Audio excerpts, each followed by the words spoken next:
Aloha, this is Steph with Turtle Flow. Happy June. Here's to you. To wish you a happy June. This is episode 38 of Yogi Tea Time. So, welcome. Let me know where you're tuning in from and what tea or coffee you're drinking, or just your favorite coffee or tea. And today I'm just drinking coffee. So it's pretty gloomy June bloom here in California. So today is June 1st. So it's rare that I actually get to come on the 1st of June or the first of the month for the Yogi Tea Time, which happens every first Thursdays of the month at 4 p.m.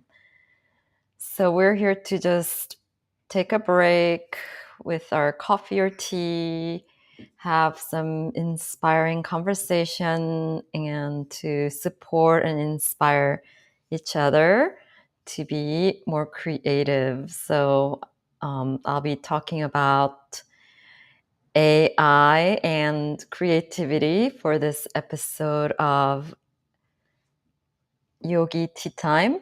It's the 38th episode. But if you ever have a topic that you would like me to talk about, let me know. And for today's Yogi Tea Time, I'm making it more casual. And this is more of an open discussion, as I'm very new to ChatGPT. And actually, I haven't really used it. I've been just doing a lot of research and watching what other people are doing, reading various articles on it, and trying to decide whether it's the right tool for me or not, and when it would be the right tool for me. So this is just to start a conversation on the topic for you to think about. And then if you have had a lot of experience with it already, it's pretty new, but if you've already had some experience with it and you would like to share your experience or share your knowledge, definitely you're welcome to share in the chat if you're watching this live, or in the comments if you're watching this on replay. So I just wanted to extend that invitation to you. So I'm not here to teach you what ChatGPT is, but just my observation on it so far, and in terms of how it relates to creativity. And I'm also here to learn from you, and we're here to support each other and help us.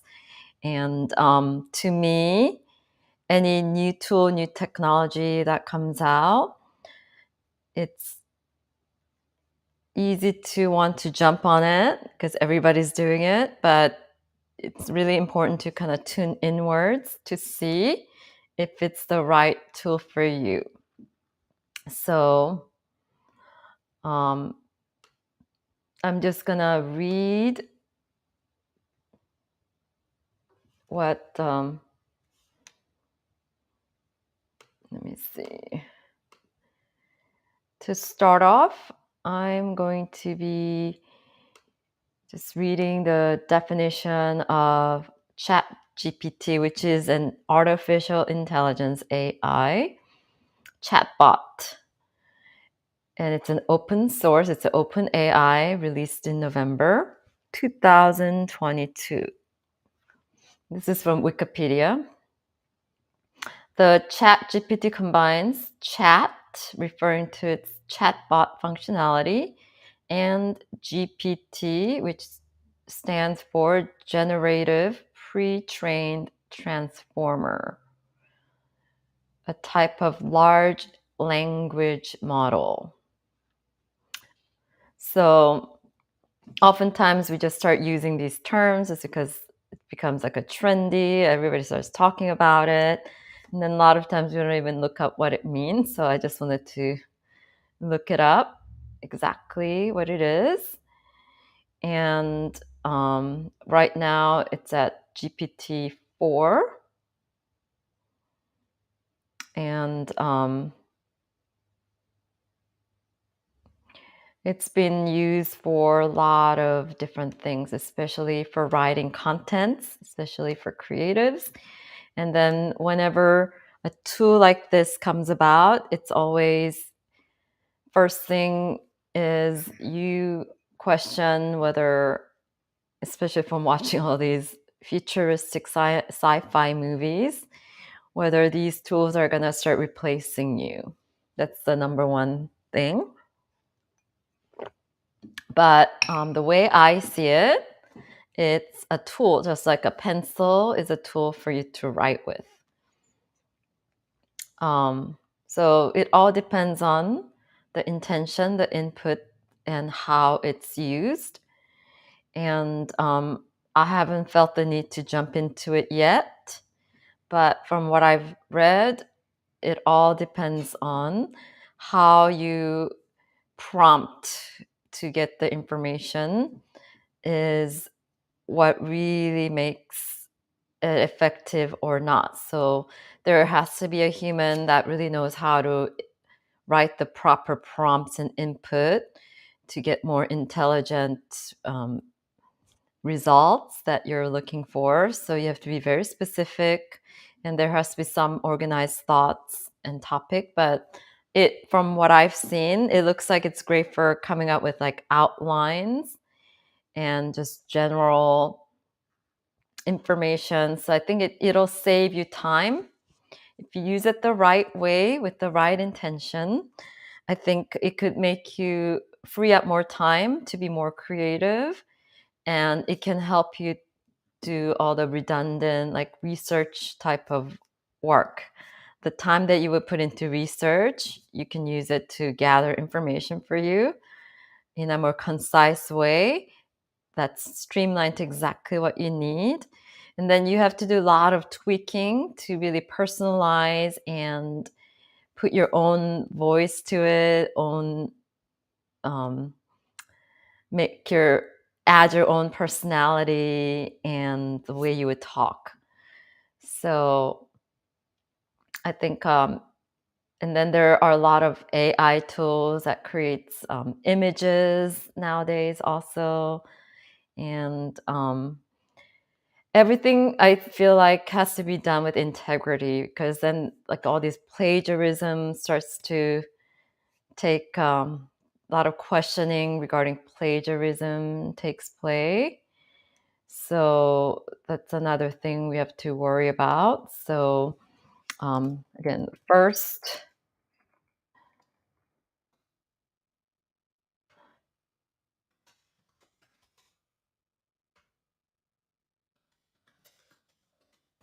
I'm going to write down this first point.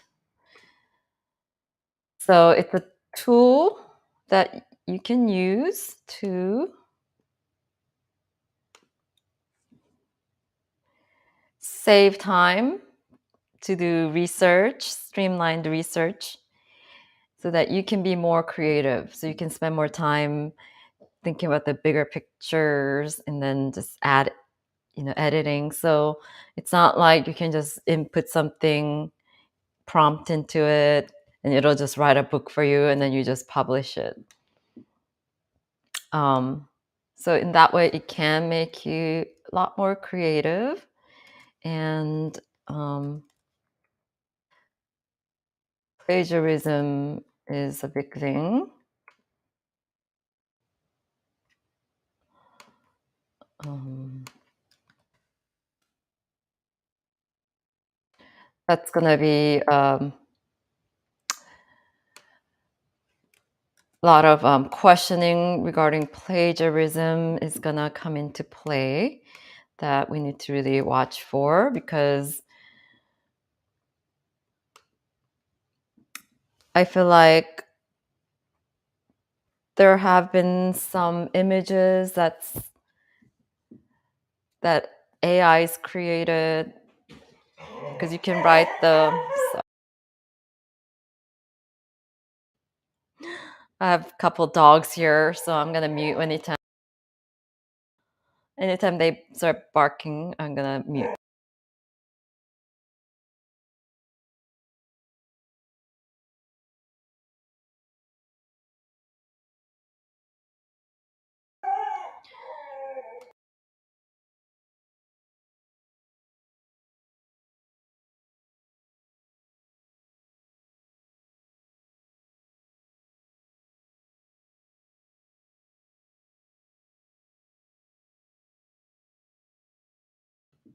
Sorry about that.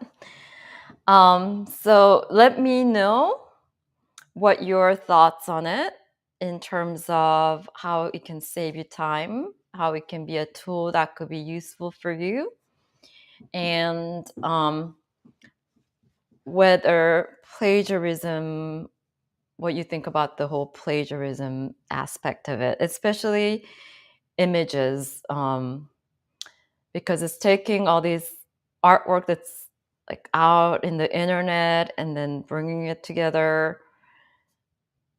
So I don't know if they're all public domain images that get combined. So I'm still not sure about it. I've been kind of staying away from that aspect of definitely. I think I'll be staying more out of that. This real stylized images, but we'll see. And then in general, I know that there's been a lot of copyright cases that's been going around that people are receiving compensation for. So one of the most famous one that recently happened, this has nothing to do with AI, but AI is using these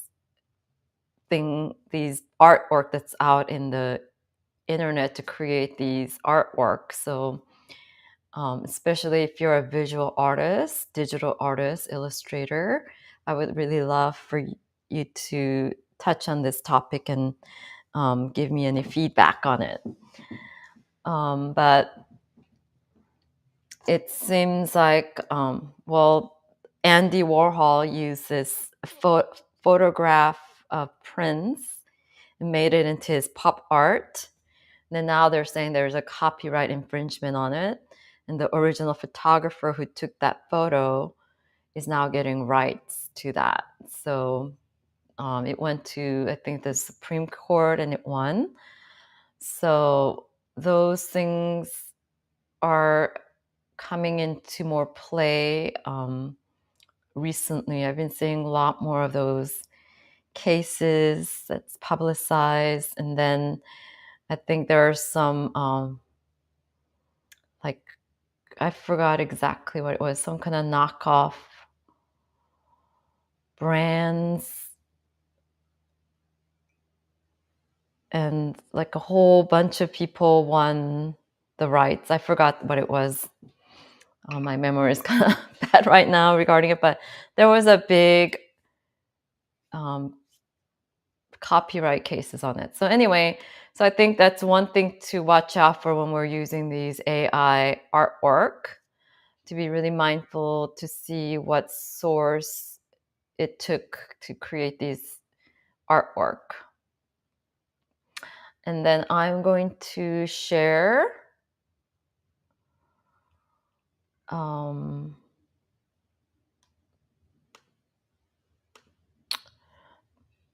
this list. I read an article from Teachable.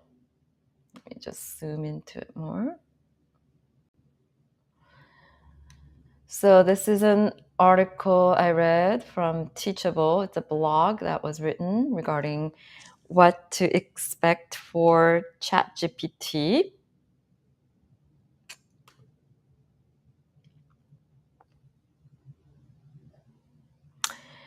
And the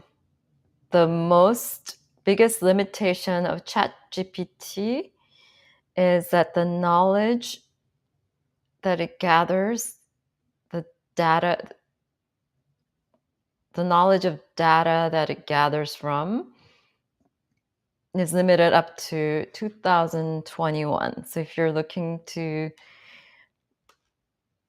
create anything covering topic that's more trendy and recent after 2021, it's not going to be gathering that information. And then you do have to really spend a lot of time editing. But it could also give you a great start if you're having a blank creative blocks and don't know where to start. So I think you can use it to really give you that start.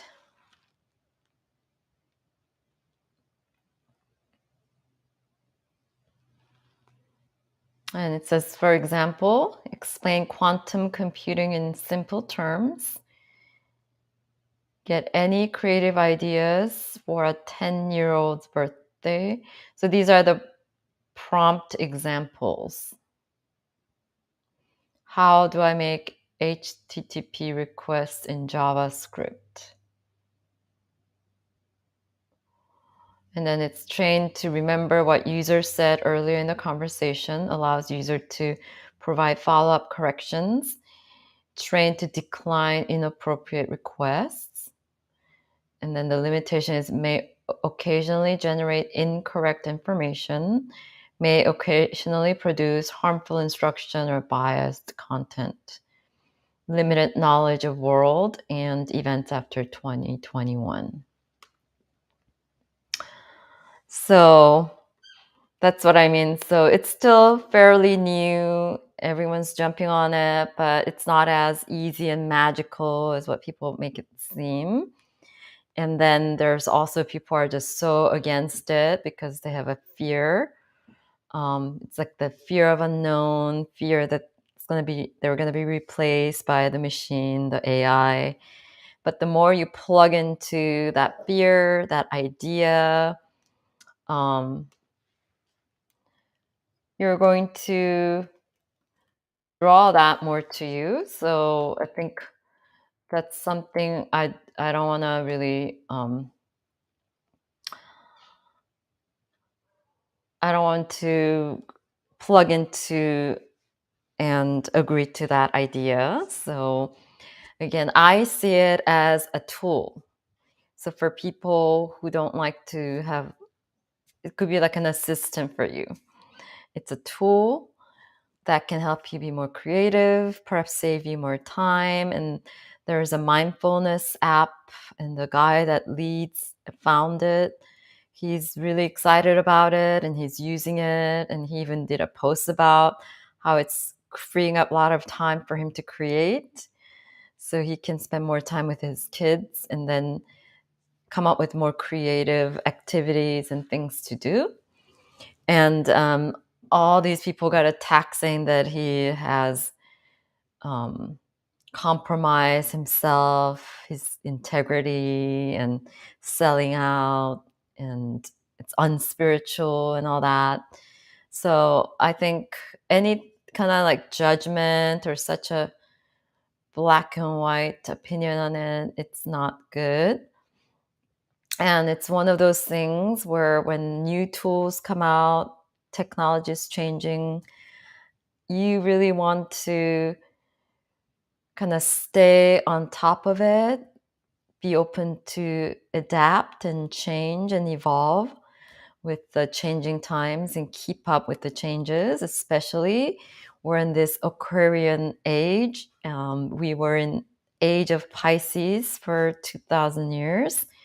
And the last few years, we're slowly moving into, especially this year, moving more into the real beginning of the age of Aquarius, which is information age. It's about innovation, technology. So you're going to see a lot of different technical advancements, information coming about really fast, at a rapid pace. So you really have to learn how to embrace the unknown, just like how you deal with any types of change. And if you don't know how to adapt and evolve, you're going to be left behind. So you do want to learn about it, keep up with it, be aware. And then it doesn't mean that you have to use it. And then you use it to the capacity that works for you, that feels right for you. So you're always tuning in to your truths. And just like, again, it's like a pencil or pen, just because you have a pencil or pen doesn't mean everyone knows how to draw magnificently. You have to have, it's the person that's using it. There has to be input, someone that's inputting and requesting the right information for the AI to even output something. So it's about integrity, intention, and knowing how to create the right input. That's what becomes really important. Learning how to create these intelligent, precise, specific prompts so that you can get the result, the output that you would like. And there's a saying, garbage in, garbage out. So it still requires that. And then even after the information comes out, as I mentioned, the human touch has to go in there to really personalize and fit into your brand, your essence, your self-expression from the authentic space, and using your own language so it sounds like you. And I'm sure as it develops, the more you use it, maybe it'll know how to do it so that it sounds more like you, even when it outputs without you having to edit. But for now, it looks like you still have to do a lot of those edits yourself to make it sound like it's you. But if I'm wrong, if they're already there, let me know. Um,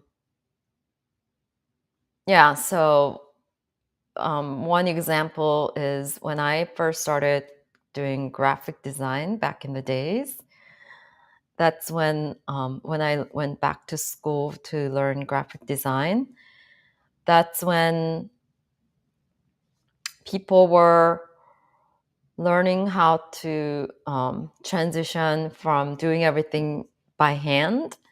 So graphic design, all the Photoshop tools, they're pretty much replicating what was done physically. So they used to create these boards with different layers and sheets of layers and blue pen to create guides that doesn't show up in print, and then you paste in what you want to create the composition to send it to the printer.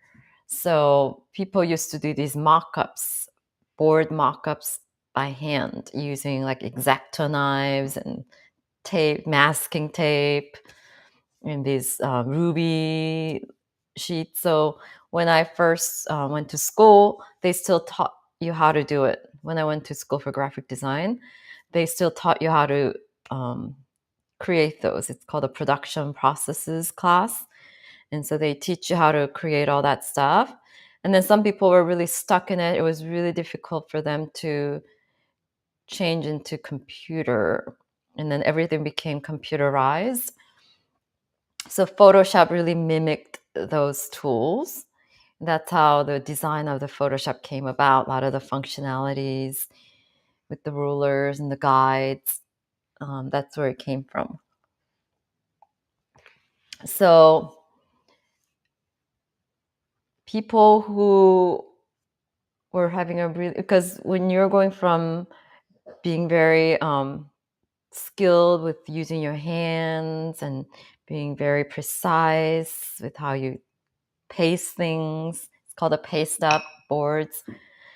Those are really like skills that people honed, drawing. And if they didn't know how to do that, they wouldn't be able to stay in that job. But then now, even if you didn't know how to do that, if you knew how to do the computer, the people that were able to use a computer, so it became computer graphics and digital graphics, graphic design became more digital art and digital graphics work.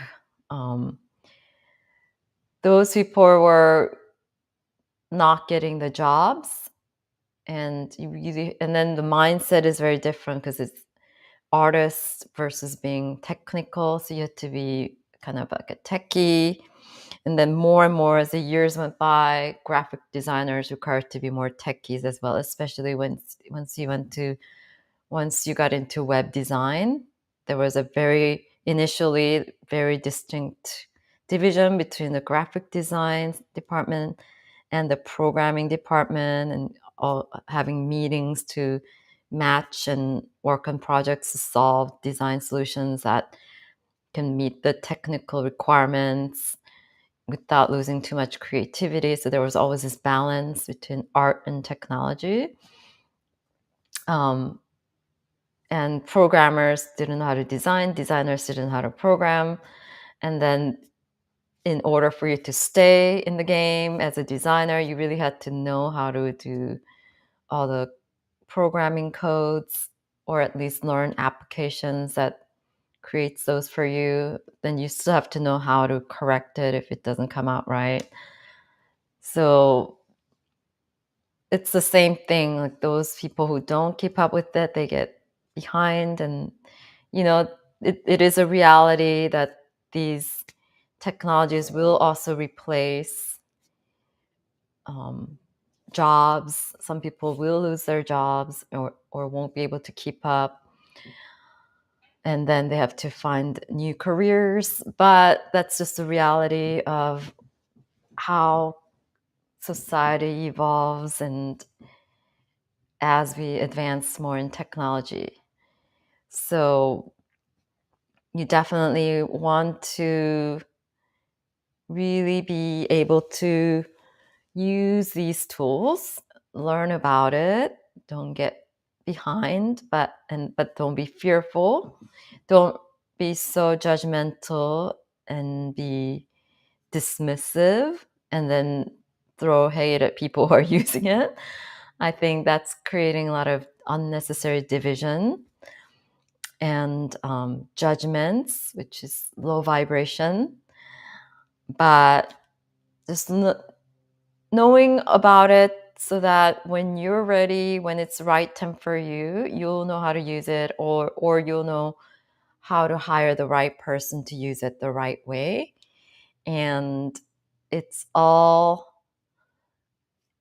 the answers are in you. So just let me know what you think, how you plan on using these tools, and whether you hate it or if you're excited about it. And I've been kind of dabbling into human design. I'm not an expert, not fully into it, but like I've done a few little tests, and I'm a manifesting generator, so I'm more of an idea person than doing this nitty gritty. But most of my life, I've been doing a lot of nitty gritty work too. So I think these tools will really help save time from doing those nitty gritty research work. So the main question is, does AI, specifically ChatGPT, help or hinder creativity? So I think that question is a very open question. It's all up on the individual. But I think it could be a tool that can really help you be creative. And just like when people learned Photoshop, not just because you learn how to use Photoshop doesn't mean you're going to be a graphic designer. You still have to know color composition. You have to have good sense of style, typography, color sense, and same with these tools. So the more we go through the next few years, we're going to have more and more various technology that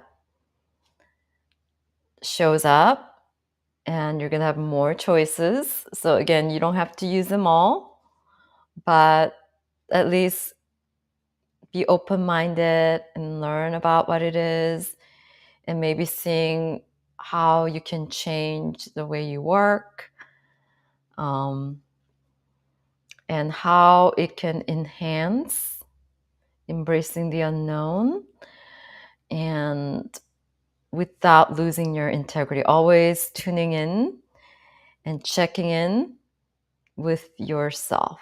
And then know that your intuition is the most powerful information you can receive,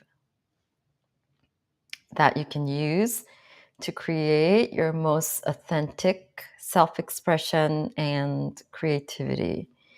So when it comes down to it, nothing is more powerful than your own intuition. Nothing can beat your intuition, the human touch, the heart,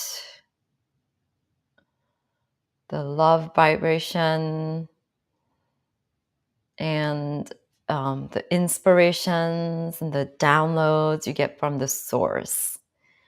So when we come from that space, sometimes that's why we do these mindfulness practices and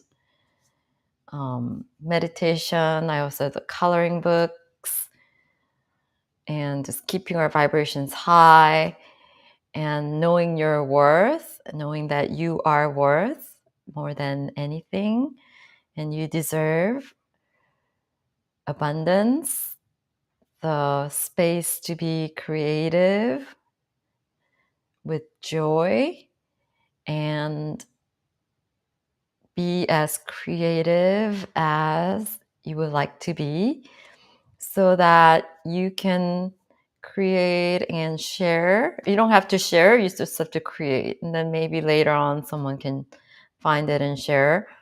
But you share, whether you share or not, that's also up to you. But the fact that you're just creating for the act of creating, for the pure sense of joy and to express yourself. And then if you want to share that with the world, there's so many different ways you can share. And know that you are worth all the abundance, love, peace, and joy. So ultimately, these tools should also contribute for you to be more peaceful, more joyful, and more creative.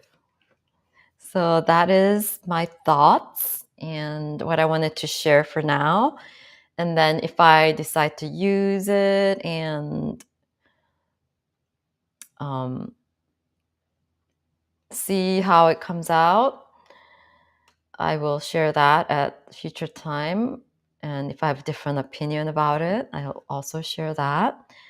But I have the coloring books. I know a lot of people are using AI just to like spit out mandalas, but these mandalas, I really use my intuition, use my hands. I researched the right symbolism that goes with the